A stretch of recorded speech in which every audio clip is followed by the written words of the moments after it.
My name is Shawnice Reed, and I'm Children's Program Director for Aldine Family Hope Center. I just want to talk a little bit about the impact that Stony Creek had on the children in my care. One is a personal story, and the other is a young man that had a really great impact.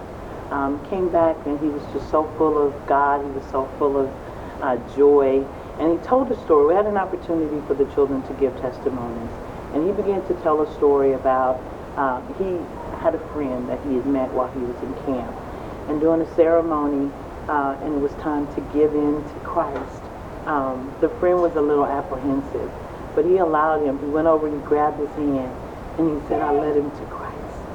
And the wonderful thing about it is that I looked at him when he was telling the story, and tears began to roll down his face, and the power of God was all over that child. And when it was over, before it was over, everyone in the building was crying because of the power and the impact that Stony Creek had on that young man's life. The second story is a story of my nephew, and it's a personal story. About a month before Stony Creek, my nephew came to live with me. He was having some difficulty in his living situation. And when I first talked to him about going to Stony Creek, he was a little apprehensive. As a matter of fact, he said, "I've been to camps like that, they don't really help me." But then right toward the end, he decided that he would go and he would give it a chance. And when he came back, the power of God was all over him as well.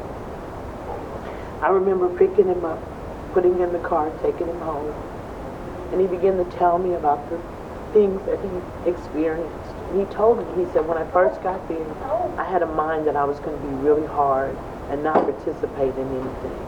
He said, "But I heard a voice saying, why would you miss an opportunity like this?"